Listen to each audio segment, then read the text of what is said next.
الحمد لله وكفى وسلام على عباده الذين اصطفى أما بعد فأعوذ بالله من الشيطان الرجيم بسم الله الرحمن الرحيم وعباد الرحمن الذين يمشون على الأرض هونا وإذا خاطبهم الجاهلون قالوا سلاما والذين يبيتون لربهم سجدا وقياما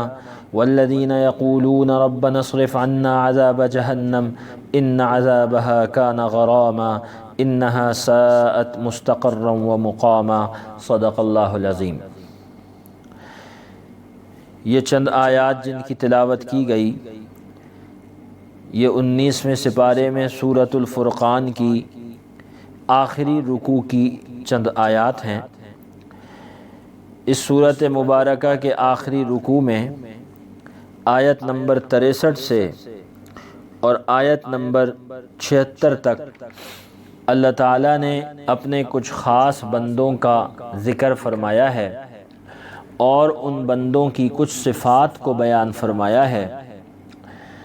یہ بندے جن کا اللہ تعالیٰ ذکر فرما رہے ہیں یہ کوئی نام لے کر کوئی مخصوص نبی یا پیغمبر یا کوئی ولی اس طرح کے بندے نہیں ہیں، بلکہ اللہ تعالیٰ نے کچھ صفات کو بیان فرمایا ہے اور ان صفات والے بندوں کو اللہ تعالیٰ نے ایک لقب عطا فرمایا ہے جس کو عباد الرحمن کہتے ہیں۔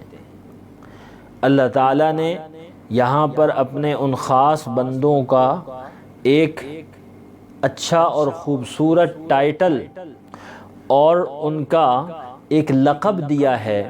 کہ یہ عباد الرحمن ہیں، یعنی رحمان کے بندے ہیں، اور ان لوگوں کی کچھ صفات کو بیان فرمایا ہے جو کل ملا کر 13 صفات ہیں۔ ان 13 صفات کا ذکر فرمانے کے بعد آخر میں ان حضرات کے لیے فضیلت کو بیان فرمایا ہے اور ان کی جنت کے بہترین بدلے کو اور انجام کو بیان فرمایا ہے، جنت کی نعمتوں کو بیان فرمایا ہے، ان لوگوں کے حسن خاتمہ کو بیان فرمایا ہے۔ تو یہ جو آیتیں ہیں ان آیات میں ان 13 صفات کا بیان ہے۔ ہمیں اور آپ کو ان آیات میں غور کر کے، چونکہ قرآن کریم تو عمل کی کتاب ہے، لہٰذا ان آیات میں غور کرتے ہوئے یہ دیکھنا چاہیے کہ وہ کون سی صفات ہیں کہ جن کو اختیار کر کے آدمی اللہ کے خاص بندوں میں اپنا شمار کرا سکتا ہے، جس کو اللہ عباد الرحمن فرماتے ہیں، یعنی رحمان کے بندے فرماتے ہیں۔ تو آج کے درس میں انشاءاللہ ان صفات کے اوپر کچھ گفتگو کرنے کی کوشش کی جائے گی۔ اللہ تعالی ہم سب کو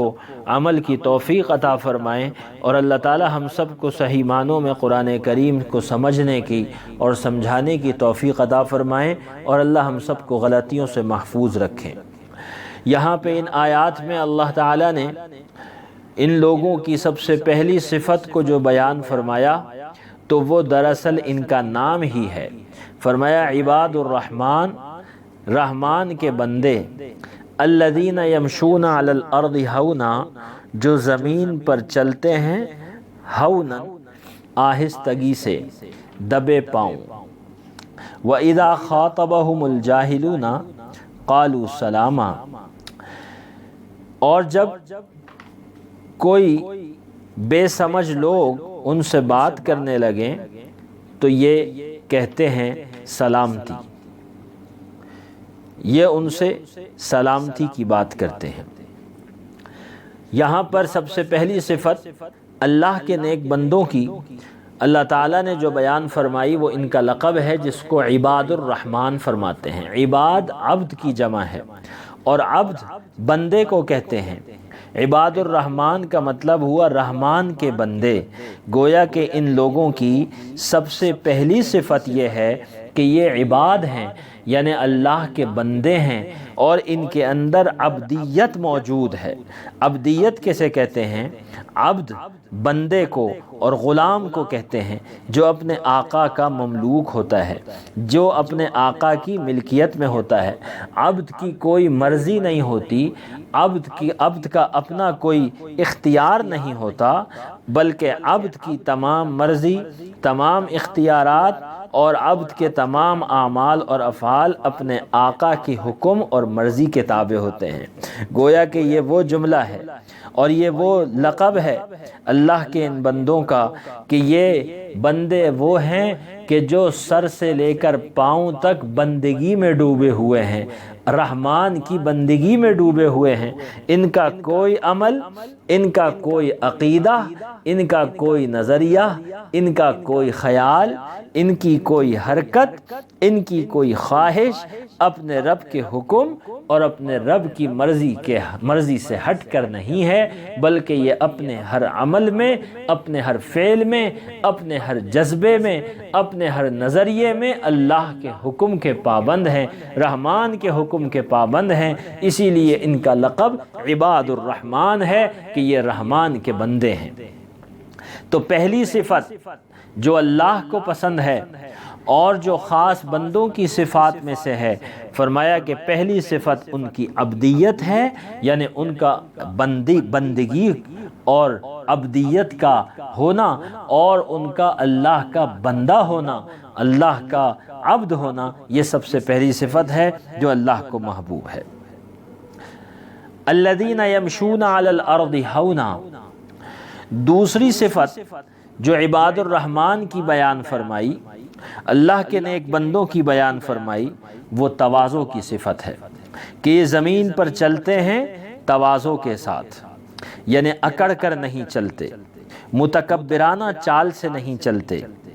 زمین پر تواضع کے ساتھ چلتے ہیں۔ ان کے کندھے، ان کا جسم اللہ کے خوف سے بڑا عاجزی کا اظہار کرتا ہے، جھکا ہوا ہونے کا اظہار کرتا ہے۔ اللہ کا خوف ان کو دامنگیر ہوتا ہے، اپنے آپ کو کسی سے افضل نہیں سمجھتے، اپنے آپ کو کسی سے برتر نہیں سمجھتے، زمین پر پاؤں مار کر نہیں چلتے،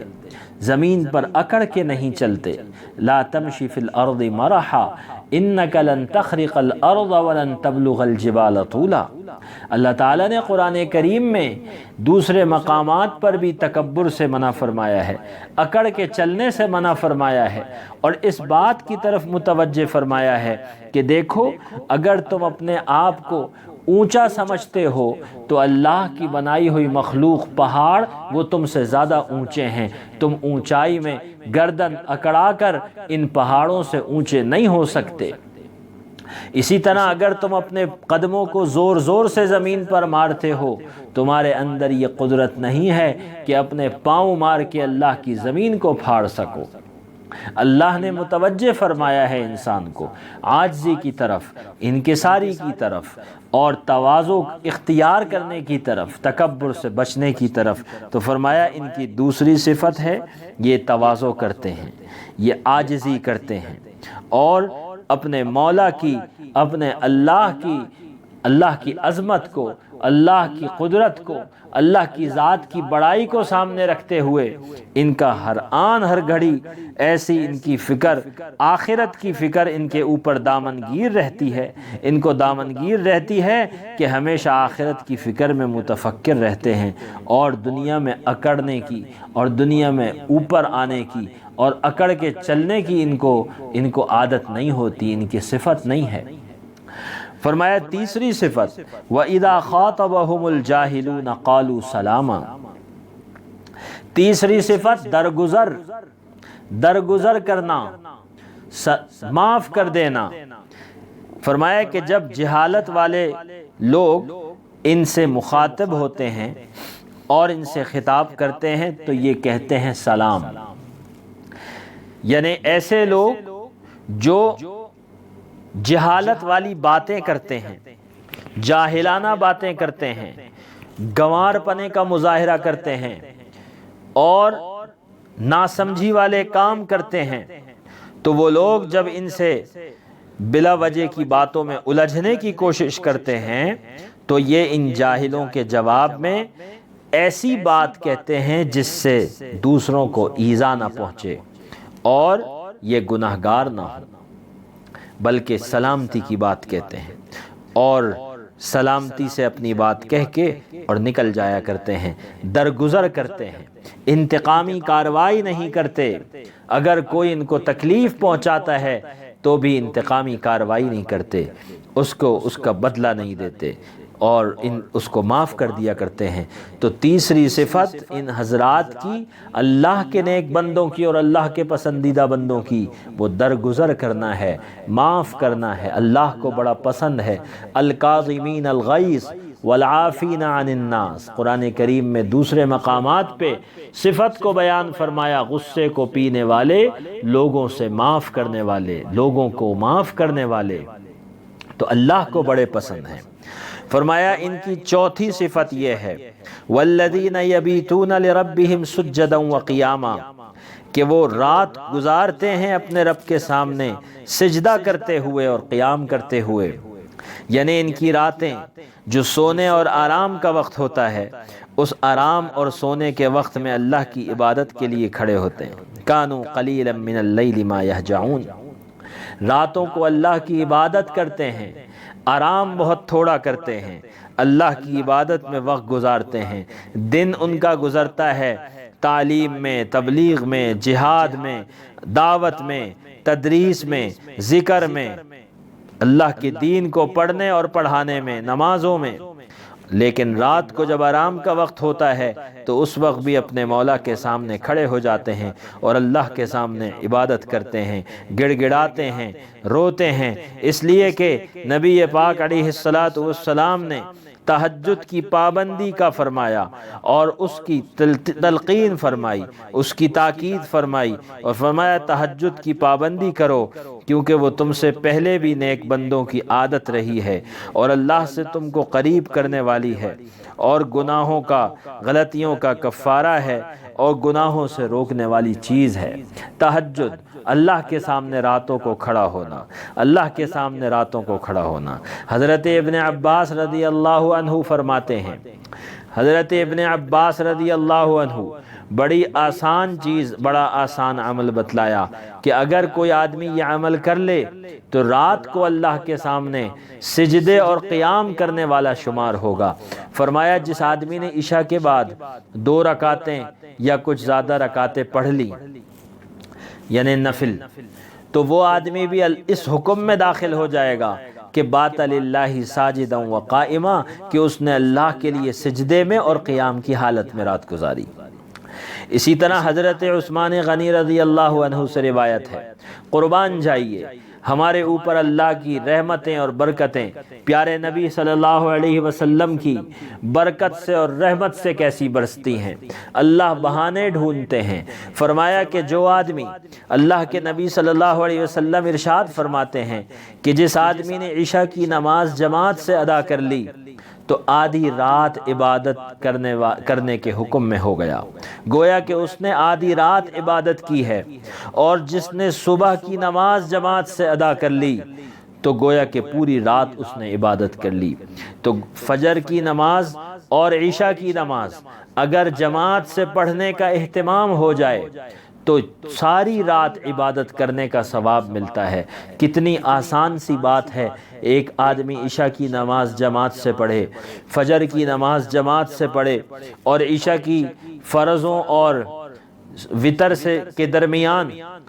نوافل کی ادائیگی کر لے، سنتوں کے بعد 2 رکعت 4 رکعت جتنا اللہ توفیق دے، تو وہ اس صفت کے اندر شمار ہو جائے گا کہ اللہ کے سامنے سجدے میں اور قیام میں رات گزاری۔ حالانکہ رات زیادہ تر سونے میں گزاری ہوگی، لیکن اللہ کی رحمتیں ہیں کہ برستی ہیں، اللہ کی رحمتیں ہیں کہ برستی ہیں۔ لہٰذا اس بات کا عزم اور ارادہ فرمانا چاہیے اور اس بات کا عزم کرنا چاہیے کہ سارے سال رمضان المبارک کے بعد بھی عشاء کی نماز جماعت سے ہو، فجر کی نماز جماعت سے ہو اور عشاء کی سنتوں اور وتر کے درمیان 2-4 رکعت نفل پڑھ لیے جائیں تو اللہ یہ فضیلت عطا فرما دیں گے۔ فرمایا کہ ان کی پانچویں صفت کیا ہے؟ والذین یقولون ربنا اصرف عنا عذاب جہنم، کہ یہ اپنی عبادتوں اور اپنی تواضع اور انکساری اور اپنی اچھی صفات پر ناز کر کے اور مطمئن ہو کے نہیں بیٹھ جاتے، بلکہ یہ کہتے ہیں کہ اے ہمارے رب ہم سے دوزخ کا عذاب ہٹا دیجئے۔ دوزخ کے عذاب سے ڈرتے رہتے ہیں اور دوزخ سے اللہ کی پناہ مانگتے ہیں، اللہ سے دعائیں مانگتے ہیں کہ اللہ ہم سے دوزخ کے عذاب کو ہٹا دیجئے۔ تو آخرت کا خوف، آخرت کے دن کا خوف، یہ مقبول بندوں کی صفت ہے، اللہ کے نیک بندوں کی صفت ہے۔ اما من خاف مقام ربہ ونہى النفس عن الہوى، اللہ تعالیٰ نے سورۃ النازعات میں فرمایا ہے کہ جو آدمی اپنے رب کے سامنے کھڑے ہونے سے ڈرا، اپنے رب کے سامنے پیش ہونے سے ڈرا، یہ اللہ کے سامنے پیش ہونے کا ڈر، آخرت کا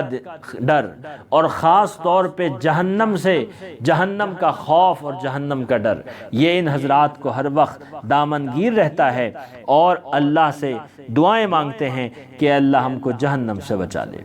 ہم کو جہنم سے بچا لے۔ تو اس لیے ان مقبول بندوں کی، اللہ کے نیک بندوں کی پانچویں صفت یہ ہوئی کہ آخرت کا خوف ان کے اندر رہتا ہے۔ آگے چلتے ہیں، فرمایا ان کی صفت والذین اذا انفقوا لم یسرفوا ولم یقتروا وکان بین ذلک قواما۔ ان حضرات کی چھٹی صفت کیا ہے؟ ان حضرات کی چھٹی صفت یہ ہے کہ جب یہ خرچ کرتے ہیں تو نہ بیجا اڑاتے ہیں اور نہ تنگی کرتے ہیں۔ جب یہ خرچ کرتے ہیں نہ بیجا اڑائیں اور نہ تنگی کریں۔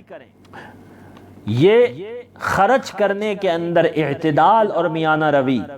یہ اللہ کے مقبول بندوں کی ایک صفت ہے جس کو یہاں پہ چھٹے نمبر کے اوپر ذکر فرمایا ہے۔ تو یہ خرچ میں اعتدال، تو قرآن کریم اور دین اسلام یہ صرف نمازوں کا دین نہیں ہے، یہ صرف روزے کا دین نہیں ہے، بلکہ اس کے اندر معیشت کے سنوارنے کی بھی بات کی جاتی ہے، انفرادی لیول پر، انفرادی سطح پر اور اجتماعی سطح پر۔ قرآن کریم نے یہ تعلیم دی ہے بڑے واضح طور پہ کہ اللہ کا مقبول بندہ اور اللہ کا محبوب بندہ بننے کے لیے ضروری ہے کہ ہمارے مال کا خرچ کرنا صحیح انداز پر ہو، اور اس کے اندر دو باتوں کو بیان فرمایا ہے کہ لم یسرفوا ولم یقتروا، نہ اسراف کرتے ہیں نہ اقتار کرتے ہیں، یعنی نہ حد سے بڑھتے ہیں، اپنے مال کو کسی گناہ کے کام میں خرچ نہیں کرتے، اپنے مال کو کسی معصیت کے اور اللہ کی نافرمانی کے کام میں خرچ نہیں کرتے، اور اسی طرح سے لم یقتروا، تنگی بھی نہیں کرتے، بخل بھی نہیں کرتے، کوتاہی بھی نہیں کرتے، جہاں پر مال خرچ کرنا چاہیے اس مال کو وہاں خرچ کرتے ہیں۔ اب ایک آدمی کے پاس اللہ کا دیا ہوا مال موجود ہے اور حلال مال موجود ہے، اس نے خون پسینے سے کمایا ہے، لیکن خرچ کرنے کے اندر حد سے تجاوز کر رہا ہے۔ جتنا اپنے اوپر خرچ کرنا چاہیے، جتنا اپنی اولاد پر خرچ کرنا چاہیے، جتنا شادی بیاہ پر خرچ کرنا چاہیے، جتنا اپنی ضروریات پر خرچ کرنا چاہیے، اگر اس میں حد سے آگے بڑھ کے کوئی چیز فضول خرچی کی حد میں داخل ہو جائے گی تو وہ اسراف ہے۔ اور اگر کوئی اپنا مال کسی ایسے عمل میں استعمال کرتا ہے کہ جو کہ ناجائز ہے، فرض کریں کوئی گانے بجانے کی محفل ہے یا اور کوئی اس طرح کے کام ہیں، کوئی بدعات ہیں، کوئی خرافات ہیں، جہاں پہ اپنا مال کو اڑایا جا رہا ہے، ضائع کیا جا رہا ہے، تو وہ بھی اسراف ہے، وہ بھی گناہ ہے۔ تو ان کا مال جو خرچ ہوتا ہے وہ اسراف کے ساتھ خرچ نہیں ہوتا، نہ تو غلط جگہ پہ خرچ ہوتا ہے اور نہ صحیح جگہ پہ حد سے زیادہ خرچ ہوتا ہے، یہ دونوں کام منع ہیں۔ اور تیسری بات کہ تنگی نہیں کرتے، تنگی نہیں کرتے۔ اب خرچ کرنا ہے اپنی اولاد پر، اولاد کو ضرورت ہے، لیکن مال جمع کر کے رکھا ہوا ہے، اولاد پہ خرچ نہیں کر رہے۔ اللہ نے مال دیا ہے اور اپنے اوپر خرچ کرنے کی ضرورت ہے، اپنی جان پہ خرچ کرنے کی ضرورت ہے، لیکن اپنی جان پہ خرچ نہیں ہو رہا اور مال جمع ہو رہا ہے صرف، نہیں، یہ بات نہیں، یہ اللہ کو محبوب نہیں ہے۔ مال جمع کیا ہوا ہے اور پڑوسی بھوکا ہے، رشتہ دار پریشان ہیں، ضرورت مند ہیں، برادری کو ضرورت ہے، معاشرے کو ضرورت ہے اور نیکی کے کاموں میں ضرورت ہے، مال موجود ہے، خرچ کرنا چاہیے، لیکن کوتاہی اور بخل سے کام لیا جا رہا ہے، تو یہ اللہ کو پسند نہیں ہے۔ اللہ کو پسند کیا ہے کہ جو مال اللہ نے دیا ہے اس مال میں حد سے آگے بھی نہ بڑھو اور حد سے کم بھی نہ کرو، بلکہ بڑی درمیان سے اپنے مال کو درمیانی راہ سے خرچ کرو۔ وَكَانَ بَيْنَ ذَلِكَ قَوَامًا، ایک سیدھا اور درمیانی انداز سے اپنے مال کو خرچ کیا جائے، جہاں جہاں خرچ کرنا ہے وہاں وہاں خرچ کیا جائے، اور جہاں خرچ نہیں کرنا وہاں اپنے مال کو خرچ ہونے سے بچایا جائے۔ اس میں انفرادی سطح پر بھی اور اجتماعی سطح پر بھی پوری معیشت کو سنوارنے کا اصول موجود ہے۔ لہٰذا اگر کوئی ملک ترقی کرنا چاہتا ہے، کوئی معاشرہ ترقی کرنا چاہتا ہے، تو اس کے لیے یہی دو اصول ہیں کہ اپنے مال کو، قوم کے وسائل کو، قوم کے پیسے کو وہاں خرچ کیا جائے جہاں خرچ کرنا اسلام نے بتلایا ہے اور جو ضرورت کی چیز ہے اور جو جائز ہے، اور اس کے اندر حد سے زیادہ خرچ نہ کیا جائے۔ اور تیسری بات یہ کہ جو ضرورت کی چیز ہو اس میں بلا وجہ کی تنگی اور بخل نہ کیا جائے۔ تو یہ معیشت کا اصول ہے۔ گھر کی معیشت بھی اسی طرح چلے گی اور بازار کی معیشت بھی اسی طرح چلے گی اور پورے ملک کی معیشت بھی اسی طرح چلے گی۔ تو رحمان کے، اللہ کے مقبول بندوں کی چھٹی صفت کیا ہے کہ ان کا مال خرچ کرنے میں اعتدال کا رویہ ہوتا ہے، بڑے اعتدال سے چلتے ہیں۔ فرمایا ان کی ساتویں صفت والذین لا يدعون مع اللہ الہا آخر۔ یہاں تک جو 6 صفات بیان فرمائیں یہ سارے کرنے کے کام تھے، اور آگے جو صفات کو بیان فرمایا جا رہا ہے وہ سارے نہ کرنے کے کام ہیں، یعنی وہ کام ہیں جن سے بچنا چاہیے۔ گویا کہ ابتدا کے اندر 6 ٹو ڈوز بتائے ہیں آج کی زبان میں، اور اب 7ویں صفت سے آگے تک کچھ باتیں نوٹ ٹو ڈوز والی بتائی جا رہی ہیں، یعنی ایسے کام جو کرنے کے نہیں ہیں وہ کام بتلائے جا رہے ہیں۔ فرمایا کہ ان کی 7ویں صفت کیا ہے کہ لا يدعون مع اللہ الہا آخر، اللہ کے ساتھ کسی کو معبود نہیں پکارتے، اللہ کے ساتھ کسی کو عبادت میں شریک نہیں کرتے، اللہ کے ساتھ کسی کو پکارتے نہیں ہیں، یہ شرک سے بچتے ہیں۔ تو شرک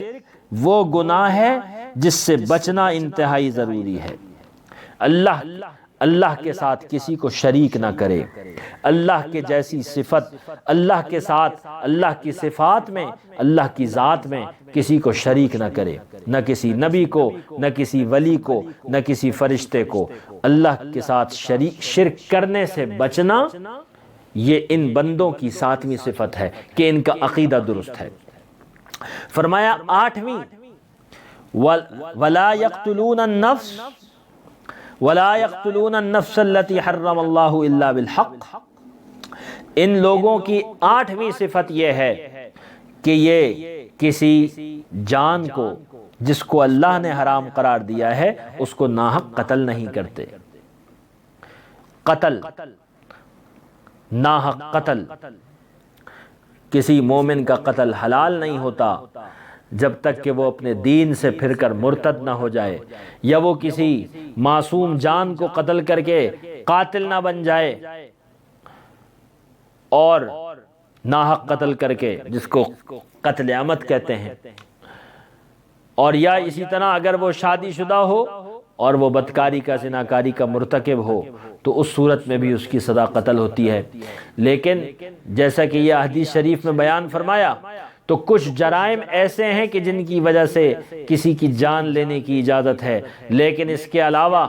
کسی کو ناحق قتل کرنا، چاہے وہ مسلمان ہو اور چاہے وہ کافر ہو، دین اسلام اس کی اجازت نہیں دیتا۔ اور دین اسلام اللہ کے مقبول بندوں کی صفت کو بیان کرتے ہوئے یہ کہتا ہے کہ یہ کسی بھی جان کو ناحق قتل نہیں کرتے، نہ اس میں مسلمان کی قید ہے نہ اس میں غیر مسلم کی قید ہے۔ اور فرمایا کہ اگلی صفت وَلَا يَزْنُونَ، کہ وہ زنا نہیں کرتے، زنا کے پاس نہیں جاتے، کیونکہ یہ بڑے گناہ ہیں، قتل بھی بڑا گناہ ہے، زنا بھی بڑا گناہ ہے۔ اور زنا تو فرمایا کہ حدیث شریف میں آتا ہے کہ زنا تو آنکھ کا بھی ہوتا ہے اور زنا تو کان کا بھی ہوتا ہے۔ آنکھوں سے، آنکھوں کو غلط جگہ پہ استعمال کرنا یہ آنکھ کا زنا ہے، اور کانوں سے نامحرموں کی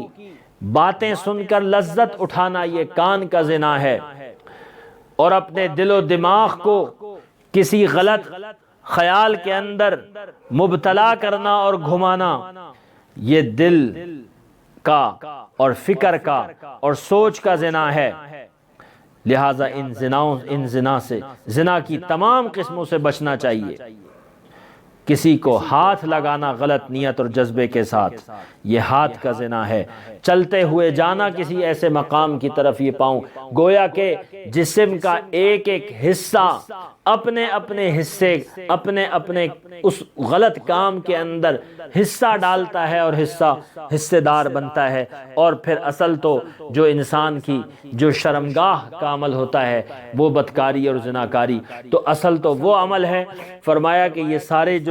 اس کے علاوہ جسم کے اعضاء ہیں یہ اپنا اپنا حصہ ڈالتے ہیں۔ تو بہرحال یہ لوگ زنا سے بھی بچتے ہیں، زنا کے ہر عمل سے بچتے ہیں۔ تو یہ ان حضرات کی نویں صفت ہو گئی۔ اور فرمایا کہ 10ویں صفت کیا ہے؟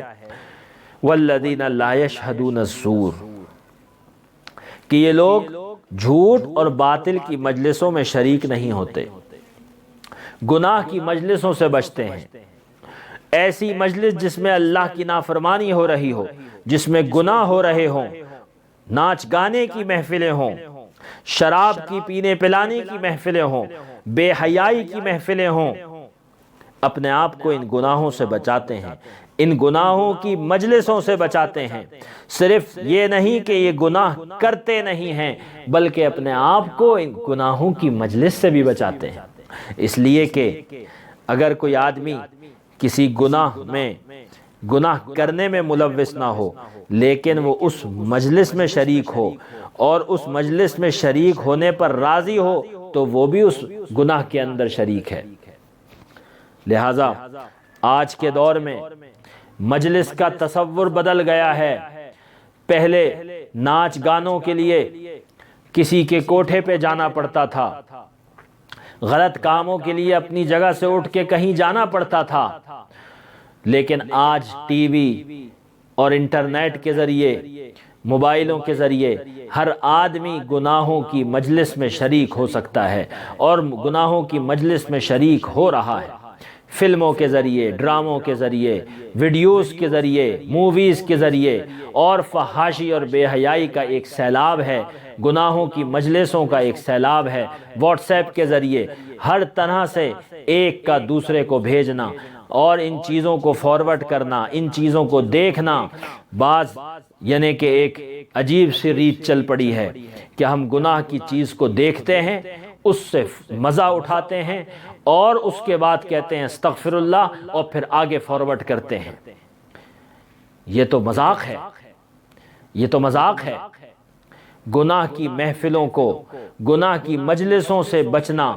گناہ کی مجلس میں شریک بھی نہیں ہونا، ان کو دیکھنا بھی نہیں ہے، ان سے اپنے آپ کو بچانا ہے۔ یہ اللہ کے نیک بندوں کی 10ویں صفت ہے جو یہاں پہ بیان ہوئی۔ اور فرمایا اس کا ایک مطلب کیا ہے کہ جھوٹی گواہی نہیں دیتے۔ لا یشہدون الزور، جھوٹی گواہی نہیں دیتے، کیونکہ جھوٹی گواہی بہت بڑا گناہ ہے۔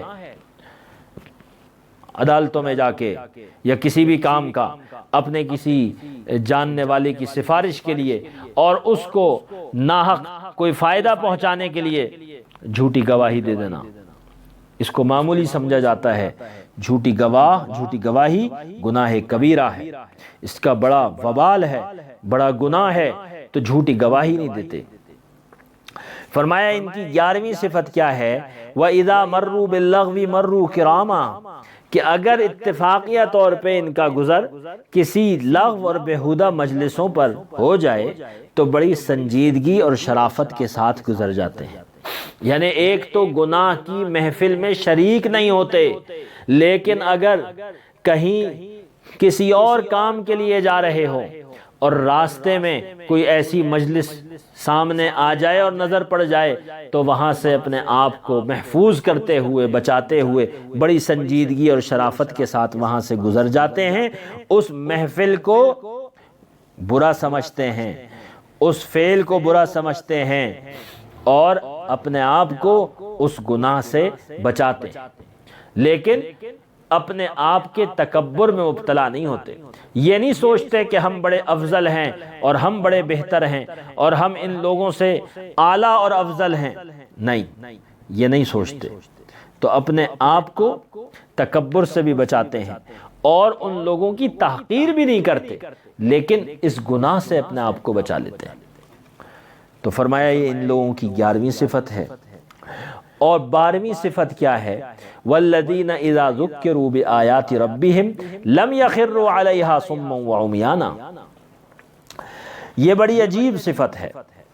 اور اس صفت میں اشارہ فرمایا ہے تدبر قرآن کی طرف۔ فرمایا کہ جب ان کو اللہ کی آیات اور آخرت کی یاد دلائی جاتی ہے اور ان کے ذریعے سے نصیحت کی جاتی ہے تو وہ ان آیات کی طرف اندھے اور بہروں کی طرح متوجہ نہیں ہوتے، بلکہ کیا کرتے ہیں؟ بلکہ اس میں غور کرتے ہیں، ان پر عمل کرتے ہیں اور ایسا کام کرتے ہیں جس طرح ایک سننے اور دیکھنے والا انسان کیا کرتا ہے۔ جیسے آپ کسی سے کوئی بات کریں اور اگر وہ آپ کی بات کو سنے ہی نہ تو اس کا مطلب ہے کہ وہ اندھا اور بہرا ہے، اور اگر وہ سننے کے بعد اس پہ عمل نہ کرے تو گویا کہ اس نے اندھے اور بہرے ہونے کا مظاہرہ کیا۔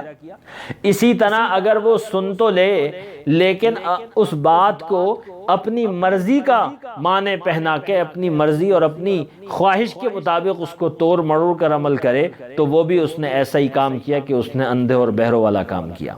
تو قرآن کریم کو سننے کے بعد، قرآن کریم کو پڑھنے کے بعد، قرآن کریم کے اوپر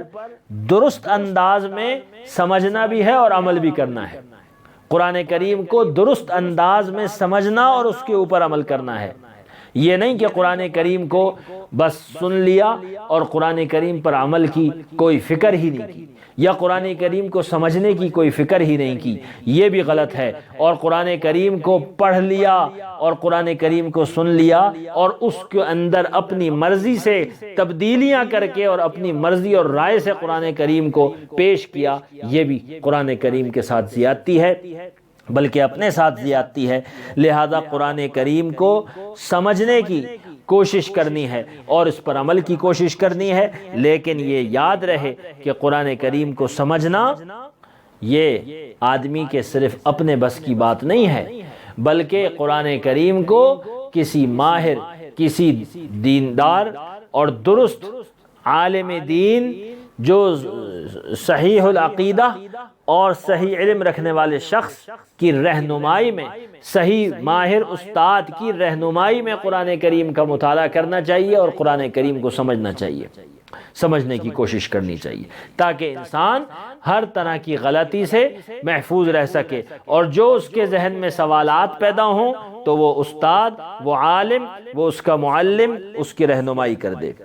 لہذا قرآن کریم کو سمجھنے کی اور اس کے اوپر عمل کرنے کی کوشش کرنی چاہیے۔ تو ان لوگوں کی 12ویں صفت کیا ہے کہ اللہ کی آیتوں میں غور و فکر بھی کرتے ہیں اور اس کے اوپر عمل بھی کرتے ہیں۔ فرمایا کہ 13ویں صفت ان لوگوں کی کیا ہے؟ والذین یقولون ربنا ھب لنا من ازواجنا وذریاتنا قرۃ اعین واجعلنا للمتقین اماما۔ یہ لوگ اپنی اولاد کے لیے اور اپنی بیویوں کے لیے اللہ سے دعائیں مانگتے ہیں، اہل و عیال کی فکر۔ یہ 13ویں صفت ہے کہ یہ کہتے ہیں کہ اے ہمارے رب، ان کو ہماری آنکھوں کی ٹھنڈک بنا دے۔ گویا کہ جن لوگوں کے اندر یہ 12 صفات موجود ہیں وہ تو اللہ کے نیک بندے ہوئے، اللہ کے ولی ہوئے، بڑے اللہ کے ولی ہو گئے، اللہ کے مقرب بندے ہو گئے، لیکن اس کے باوجود وہ اپنی اولاد سے غافل نہیں ہیں، اپنی بیویوں سے غافل نہیں ہیں، بلکہ اپنی اولاد کی اور اپنی اہل و عیال کی تربیت اور ان کو نصیحت اور ان کو سمجھانے اور ان کا ماحول بنانے کے ساتھ ساتھ اللہ سے بھی دعائیں کرتے ہیں کہ اے ہمارے پروردگار ان کو ہمارے آنکھوں کی ٹھنڈک بنا دے، یعنی ان کو بھی اللہ آپ اپنی فرمانبرداری میں استعمال فرما لیں، ہماری اولادوں کو، ہماری بیویوں کو اللہ آپ اپنی اطاعت اور فرمانبرداری میں مشغول فرما دیں کہ ان کو دیکھ کر ہماری آنکھیں ٹھنڈی ہوں۔ کیونکہ انسان، نیک انسان جو اللہ کی فرمانبرداری میں لگا ہوا ہو، اس کی آنکھیں تو جب ہی ٹھنڈی ہوتی ہیں جب اس کی اولاد، اس کی بیوی، اس کے گھر والے وہ بھی اللہ کی عبادت کے اندر، اطاعت کے اندر مشغول ہوں، اور جو جذبہ اور جو عمل یہ نیک بندہ لے کے چل رہا ہے اس کا پورا گھرانہ اس عمل میں لگ جائے اور اس کے پورے گھرانے کا ماحول بنا ہوا ہو، تو یہ اس آدمی کے لیے اس سے بڑی آنکھوں کی ٹھنڈک کیا ہوگی۔ فرمایا اور ہمیں متقیوں کا امام بنا دے، یعنی میرے گھر والے سارے وہ متقی ہو جائیں، اللہ کا تقوی ان کے اندر آ جائے، اللہ کا خوف آ جائے، اللہ کی عظمت آ جائے، اور ان کے اندر گناہوں سے بچنا آ جائے، نیکیوں کا جذبہ پیدا ہو جائے، یہ متقی بن جائیں، اور میں چونکہ ان کا بڑا ہوں، ان کے گھر کا بڑا ہونے کی حیثیت سے میں متقیوں کا امام بن جاؤں گا کہ مجھے دیکھ کر تقوی والے راستے پہ چل پڑیں گے، تو میرے لیے اس سے بڑی آنکھوں کی ٹھنڈک کیا ہوگی۔ تو آنکھوں اپنے اللہ سے اپنے اہل و عیال کی بھی دعائیں مانگتے ہیں، فکر کرتے ہیں، تو یہ ان حضرات کی صفات ہو گئی، یہ ان حضرات کی صفات ہو گئی۔ فرمایا کہ جب اتنی زیادہ صفات کے حامل جو لوگ ہوں گے، اللہ کے ہاں ان کے کیا مقام ہیں، اولئک یجزون الغرفۃ بما صبروا، کہ ان کو تو ایسے بالا خانوں کا بدلہ دیا جائے گا، ان کو بدلے میں بالا خانے دیے جائیں گے، جنت میں اونچے کمرے دیے جائیں گے۔ غرفہ جس کو قرآن کریم نے فرمایا، غرفہ کا مطلب یعنی بالا خانہ ہوتا ہے، جس کو ہم جھروکے کہتے ہیں، کیوں کہ وہ بما صبروا، کہ وہ ثابت قدم رہے، انہوں نے صبر کیا۔ اور صبر کے معنی تینوں ہوتے ہیں کہ وہ نیکیوں کے اوپر جمنا بھی صبر ہے، اور گناہوں سے بچنا بھی صبر ہے، اور مصیبت اور تکلیف کے اوپر جم جانا اور اللہ کی تقدیر پہ راضی رہنا، یہ بھی صبر ہے۔ تو یہ لوگ دین پر اور اللہ کی فرمانبرداری پر ثابت قدم رہے تو ان لوگوں کو جنت میں بالا خانے ملیں گے۔ تو حدیث شریف میں بیان فرمایا